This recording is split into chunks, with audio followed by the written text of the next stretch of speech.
Hello guys, welcome back to Cloud Genius.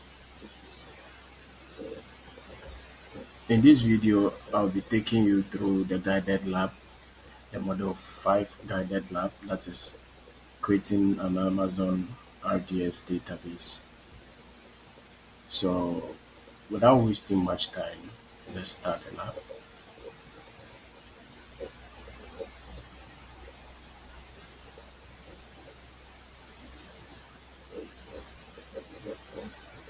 You can see I've already done the lab. You can see it from here.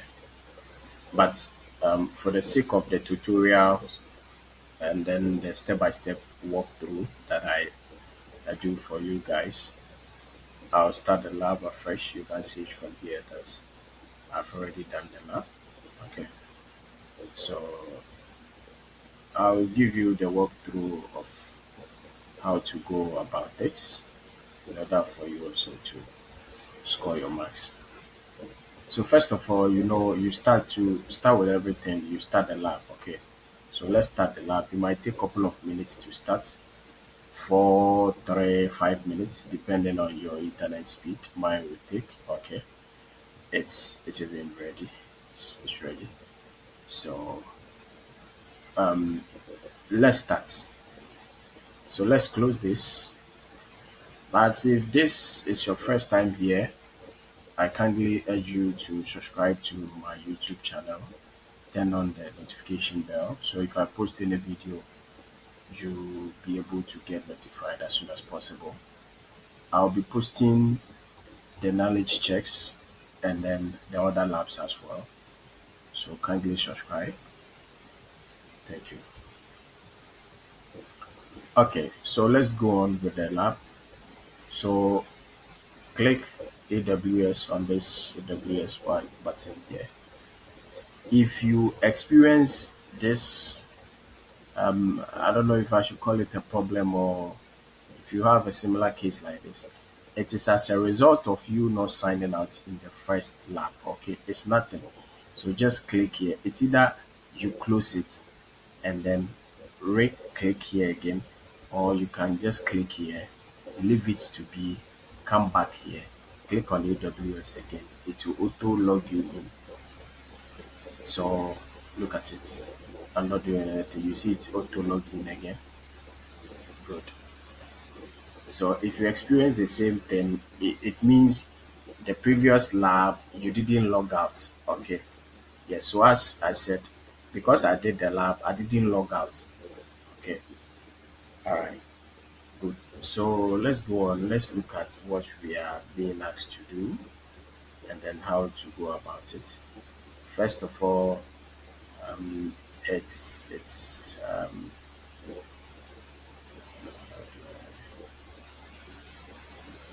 hold on just a second.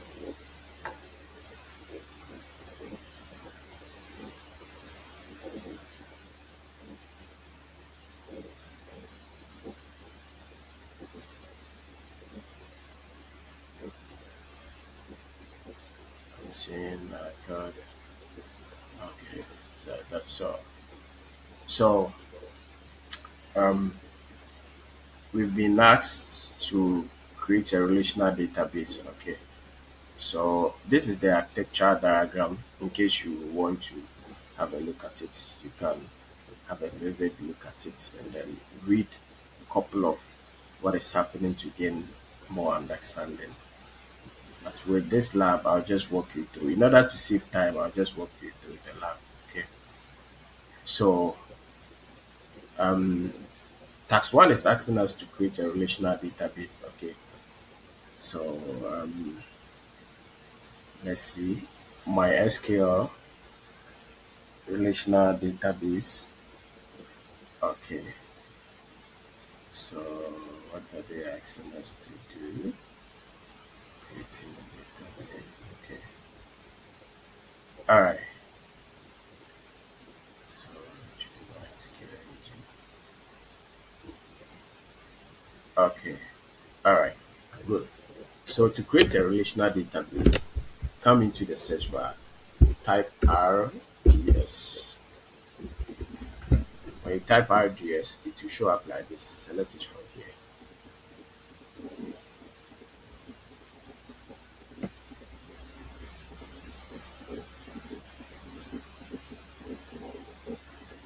Good. So to create a database, kindly scroll down. You see create a database here.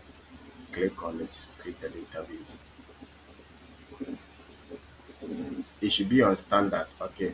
So go and read what you have been asked to do. The engine, that is the engine of the database is supposed to be MySQL. So um, what next? So engine options are here. It's supposed to be MySQL. Please don't choose Aurora MySQL. No, there's a difference between MySQL itself and then Aurora MySQL. So don't choose Aurora MySQL. Choose MySQL itself. Okay, and then can I move back? So choose MySQL. Go down. Um, the versions is okay. You can decide to choose the latest version or whatever. That's it's there. It's okay. I mean the default version is okay. Okay. So you can leave all this in default. By templates, according to the lab, is supposed to be tests. So you can see it's stated right here that template section is supposed to be test. So let's choose the test. Okay. And then let's go on again. So they said under the availability zone, availability and durability section, select a single DB instance. Okay. So we are done with that. Availability and durability. So single DB instance, you can see it right here. So you should also make sure you select it. And then under the settings, what were we asked to do under settings? So under settings, we were asked to give the database a name. So what is the name of the database? The name is inventory DB. That is inventory database. Okay. So copy it, paste it here, or you can type dependent. If you are lazy like myself, or you're a lazy person like myself when it comes to type the thing, then copy it. Okay. So I've also copied the password you can see because they're asking us to create a username and a password. The username is admin, which is already here. Sometimes it's auto stated admin because most of them it's auto stated. But to create the password, what you do, you can't see any password here. Come and click on self managed. Okay, self managed. If you read it, you can see create your own password. So self managed, yes, because we want to create our own password. And then the password has been given to us to paste. So kindly paste it. Just go and copy it from here. Okay, it's a term as lab password. So copy it, copy, go there, and then paste it. You are supposed to confirm it down here. So confirm again. Okay, that is all. So scroll down, scroll down, scroll down, scroll down. Now, um, instance configuration. Come and choose bastable class. Okay, so bastable class, choose this, and then make sure that it's DB T3 micro. Okay, it's a T3 micro instance that you are choosing from here. So choose that. Even when you choose the bastable classes, it will automatically select T3 micro for you. I don't know of yours, but mine it has. So it's supposed to auto do that for you. Okay. Then you asked to do again. Okay. After that, we are to concentrate on our VPC. So you can leave everything here as default. Since they didn't ask you to do anything, you can leave it there as default. You leave everything here as default, and then get to private or virtual private cloud. Okay, virtual private cloud. Then select lab VPC. So lab virtual private cloud. Okay, try scrolling down. Try scrolling down. Public access is no. You are not giving access to the public. Okay. So when it get to the VPC security group firewall into bracket firewall. Now deselect this default or remove it. After removing it, click on this and then come and select DBSG. Okay, it's stated in the lab that come and select choose DBSG. You can see it right here. So choose DBSG. Availability zone. What were we asked to do?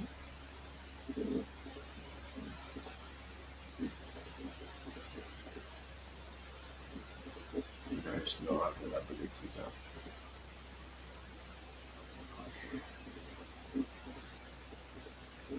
Okay, so you can leave it at the no preference, or if possible, you just choose the first one. Okay, possible you just choose the first one, or you can leave it. But it's advisable to choose though. It's advisable.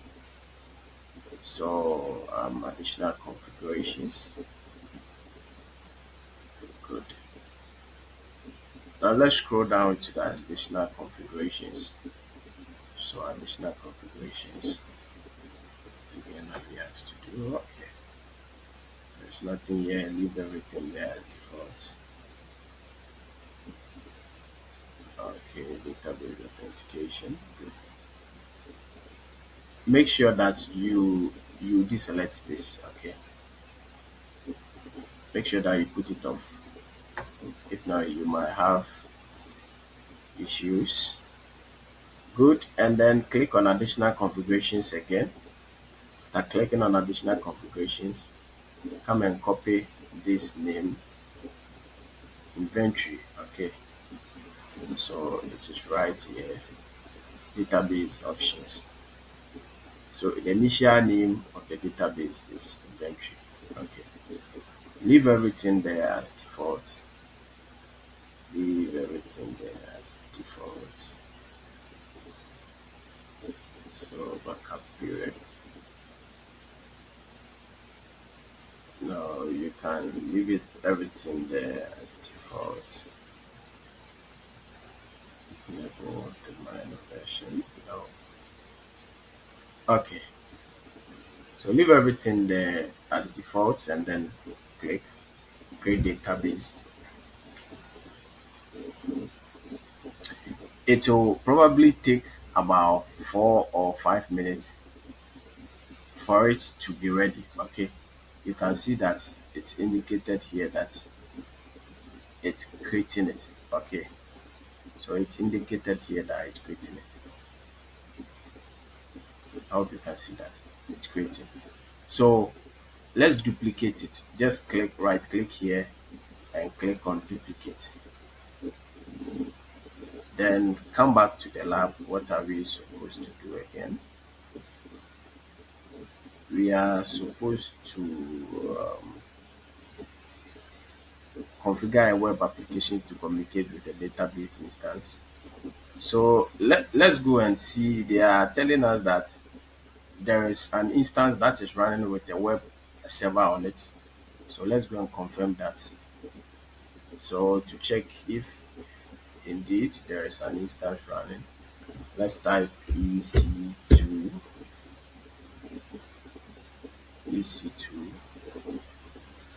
open it, and then check instances that are running. Okay, so let's click on instance into bracket running.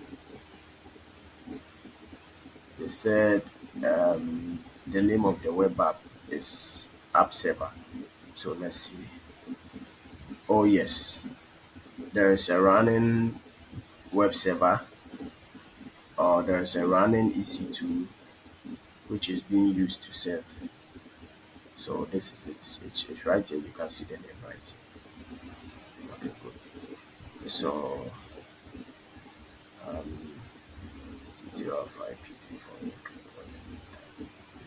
Okay, so they are asking us to connect the database to that particular web, the website, okay, or the web application.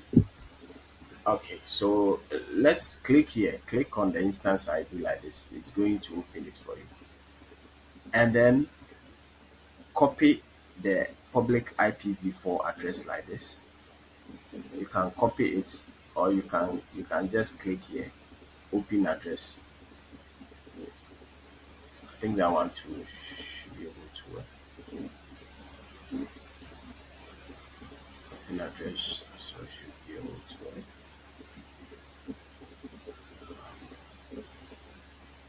Let me see. Open address too should be able to work. It's not reachable. Okay,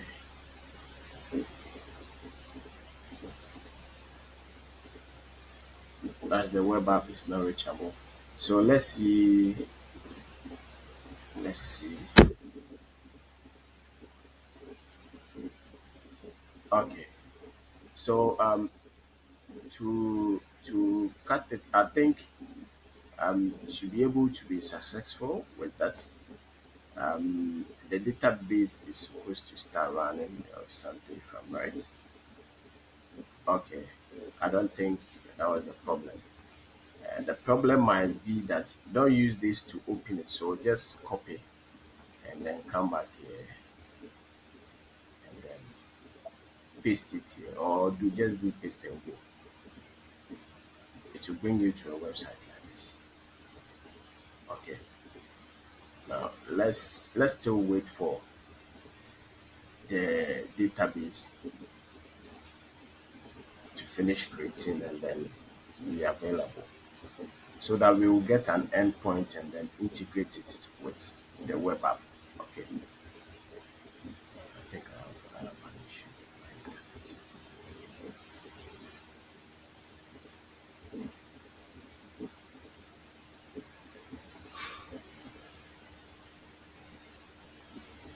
So after copying the IPv4, just copy it like this and then come and paste it just like I have pasted. Okay, I don't know why mine is misbehaving, but it will be probably because I'm having internet issues. Okay, good. It's connected back again. You see, when you just copy and come and paste it there, it's connected back again.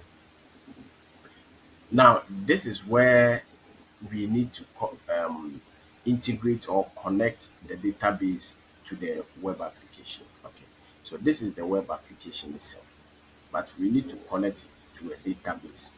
So how do we do that? Just click on systems.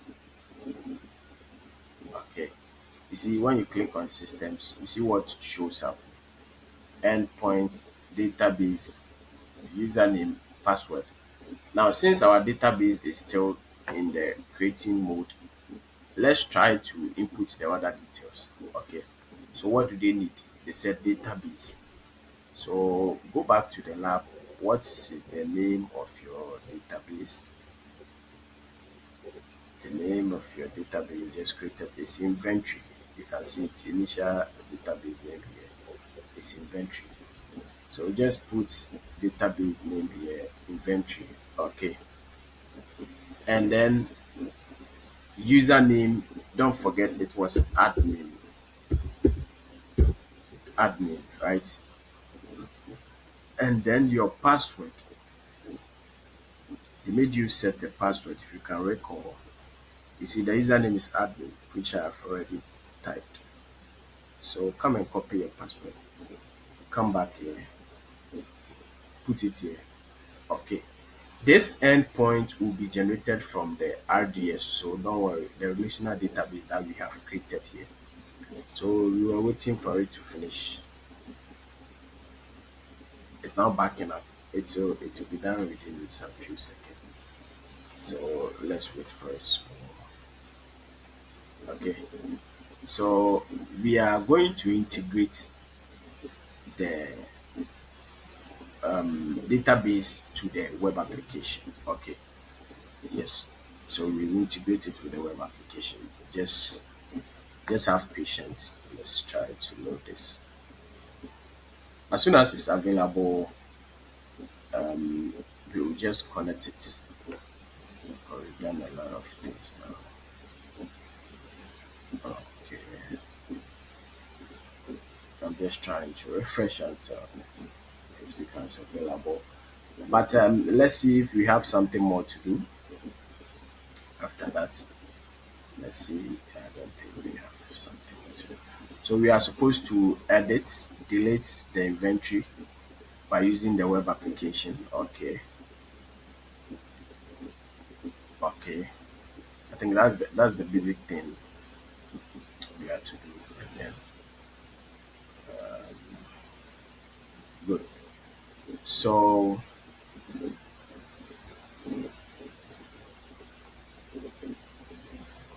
let me see if our database is finally ready. Oh, it's still not ready. So let's wait for some time. We can open it, but we will not have the endpoint. Oh, the endpoint is ready. Okay, so I think when I go back to database, and then it's supposed to show us ready. Oh, I see. So if I open, if you don't have the endpoint here, you see my endpoint is right here. How do you get access to your endpoint? Just click on the inventory DB. Okay, click on it like this. When it's open, scroll down. You see endpoint import. So copy this. Okay, just copy it. Copy the endpoint. There's a button here, like this thing. When you click on it like this, to copy. Then come back to the web application where you are doing the integration. Then paste this here. Okay. Then click save. Good. It's supposed to connect to the database at a spot. Okay. So right when you click on save, it's supposed to connect with the database, or it's supposed to be integrated with the database now. So we are asked to edit it and then add inventory. Now what do we do? And then delete some inventory. So let me try adding some inventories. So let me, the first inventory is ALX. Let's give it 12 items. Oh, ALX, no, let's give it cloud. Then let's give it quantity to be 12. So we've been able to add an inventory to the web app. Okay, so let's add more. Let's add 5 or 6. So my name, Penti. The item is also cloud, and then the quantity, give me 45. Enter. So who again? So the store, let's say Wabina. Okay. Item is pen. How many pieces? Give it 56. Add. Okay. Add more. So coffee. Item is food. Quantity. Let's add 37. Add. Okay. Let's add more. So um, what? So store. The store name is M5. item is lab, the quantity is 89, submit. Okay, so we've added 1, 2, 3, 4, 5. Yes, I said it that we are adding 4, 5. So we can either edit this one and then change certain things. So let's change Puerto Rico to Ghana. So Ghana. Okay, I'm sorry. Let's submit. So you see the store is changed from Puerto Rico to Ghana. Okay, and then they said we should delete. So let's try to delete Paris, and then should we delete Ghana? So let me delete the Deloitte right now. Now it's deleted. Okay, so that is it. That is all for the lab. Let's see if they will rescore me again. I've already done it the first place. So let me try to see. Okay. So let me resubmit it again and see if I'll be graded again. So you see my old grade is already showing here, but I'm resubmitting again to see what I'll get. So let me resubmit to see what I'll get.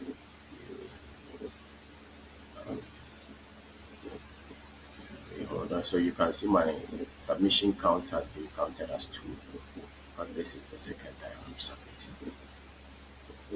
Alright. Let me wait for my grade. So they said the grading might change. The grading is last submission. Okay. So you can also see that even though they said the grading might change, we've still scored the lab. So we've been given our marks. You can see it. I'm refreshing it and it's still not going. That is telling you that yes, with what I did to, I've been graded 20 again, over 20. So that is it. Okay, I see it's still working. Meaning, so that is all for today, or that is all for this video. Kindly subscribe to my channel, like the video, leave your comments, and then if you want anything to be done, kindly request it. I'll try my best to do that. Thank you all. See you next time. Bye bye.